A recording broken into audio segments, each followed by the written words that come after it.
Bonsoir, bonsoir, j'espère que vous allez bien. Ce soir, je reviens dans une vidéo un peu spéciale. C'était une vidéo de base que j'avais pas envie de faire, mais j'ai tenu réellement, c'était dans le cœur, donc je me suis dit, il faut que je vous la fasse. Ce soir, je vais vous parler d'un couteau, celui-ci exactement, que j'ai acheté et malheureusement le coutelier est décédé il y a peu de temps.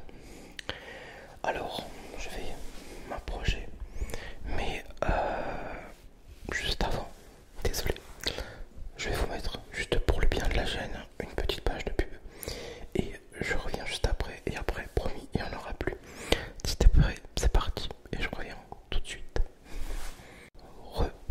Donc voilà, merci d'abord pour votre présence, vos abonnements, vos messages, vos likes, vos commentaires. Ça me fait énormément plaisir. Et chaud au cœur, cette semaine, la chaîne a eu 7 ans.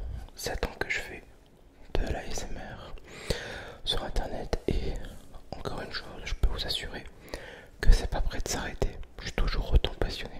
Voilà pour la petite aparté ASMR. Il y a quelques mois, voire même un an je crois, je vous avais parlé de ce couteau que j'avais acheté dans le Jura chez Michel Muyard. Il y a eu plusieurs vlogs faits chez lui. Il faut savoir que Michel Muyard, c'était le dernier maître artisan sur corne en France. Une personne très reconnue nationalement. C'était quelqu'un de très connu.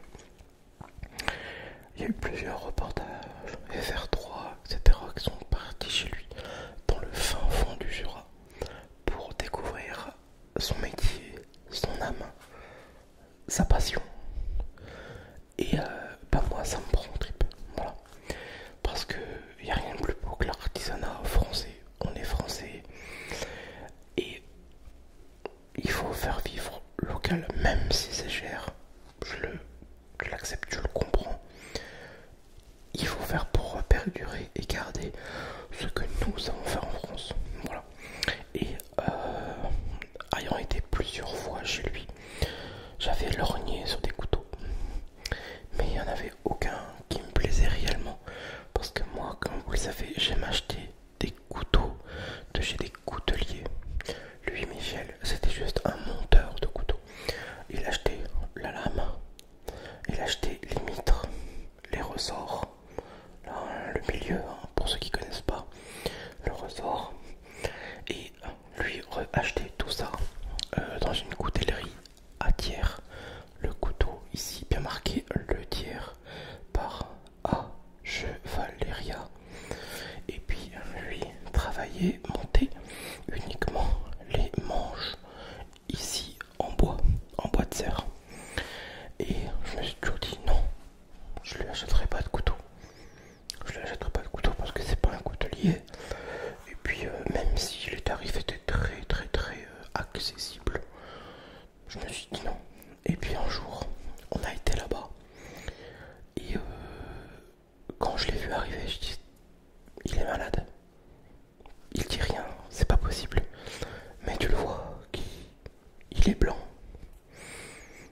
faire de, de mortuaire. Et même sur les réseaux, il n'y a rien qui a fuité. C'est resté dans le petit village là-bas. Et puis voilà, rien. Je dis c'est dingue. Et malheureusement pour l'instant on n'y a pas encore été. Mais du coup, franchement, je ne regrette pas cet achat. Donc je te présente aujourd'hui un couteau de tiers. Le tiers par chez Chevaleria. Couteau de cuisine qui se ferme. Donc couteau à ressort. Voilà. Donc, ironie du sort, il n'est plus garanti. Voilà, on peut aussi s'amuser avec ça, il n'y a pas de problème. Hein. La mort, c'est pas une fin en soi. Et mais je m'en fous, en fait. Mais au moins, j'ai quelque chose de chez lui. Donc, couteau fermant, couteau de cuisine, couteau qui coupe très très bien. C'est lui-même qui me l'a affûté avant d'aller le chercher. Voilà. Ouais, il coupe encore plutôt pas mal. Donc, au niveau de la qualité de la lame, on est sur du 12 C27. Donc, couteau typiquement cuisine. Voilà, nickel pour la cuisine, rien à dire. On a un ressort et une lame guillochée. Donc, je me doute bien que c'est pas fait à la main. Hein, au prix que je l'ai payé, c'est pas un couteau fait à la main. Je l'ai payé 75 € je crois. Donc pour certains, 75 €, c'est énorme. Pour moi c'est une poussière parce qu'un vrai couteau artisanal, des minimum entre 200, 300, 400 €. Au minimum, ça peut aller jusqu'à 1000, 1005 pour des Pochetti, pour des roulins. Alors les roulins c'est 2-3 000 €. Oups, minimum. Donc voilà, c'est un petit peu aussi mon hommage du coup à cette personne. Voilà, parce que c'est pour ceux qui ont déjà eu la chance d'aller le voir, c'était une très bonne personne, ça se voyait sur lui. Et ce mec était amoureux de son métier, c'était sa passion, il vivait de ça. C'est le week-end, il a travaillé plus de 50 ans à son compte. Et ça prend un trip, il n'y a pas de mots pour qualifier ce genre de personne. C'est des gens en or. Donc voilà. C'est un couteau que de temps en temps je le prends, je m'en sers pour manger, pour couper du sauciflard le week-end, évidemment. et puis voilà, comme ça, toc toc, hop hop. Et du coup, évidemment, je voulais à tout prix, je voulais un manche en bois de serre. Je n'en avais pas, maintenant j'en ai un. Hop, je vous décale un peu parce que vous distinguez bien le binaural. Et du coup c'est aussi d'ailleurs une très belle pièce de collection. Et pour moi, ça crée un souvenir. Voilà, ça crée principalement un souvenir. On est sur un couteau, je crois, qui doit faire dans les 9 cm. Alors un petit peu compliqué à ouvrir parce que il est large, comme ça ici, sur les côtés. Il est large, donc moi j'ai pas d'ongle, c'est le problème. Donc voilà, on entend bien le ressort, source de qualité. Donc, et j'aime bien le style de lame, assez épuré comme ça, couteau de table quoi. Donc tu manges et puis il n'est pas agressif, il est beau, il n'est pas trop grand, il n'est pas trop petit. Et c'est le genre de couteau que j'aime énormément. Donc voilà un petit peu. Il restait propre, hein, même à l'intérieur, tu peux voir la lame normalement. Tu devrais le voir.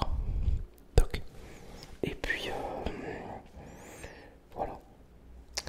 Moi ce que j'aime c'est ces petites imperfections. Parce que le manche a été rifté et tapé au marteau à la main.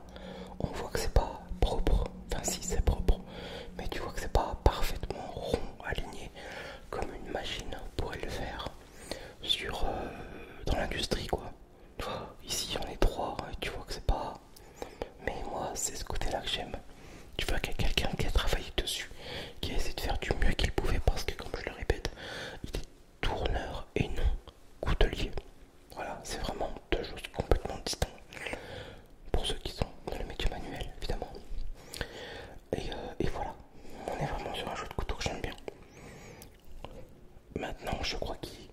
il va aller faire un petit tour dans ma vitrine. Hein, tac tac, voilà. J'ai des petits supports que j'ai achetés, ça devrait plaire. J'essaierai de vous mettre une petite photo à l'occasion sur mes réseaux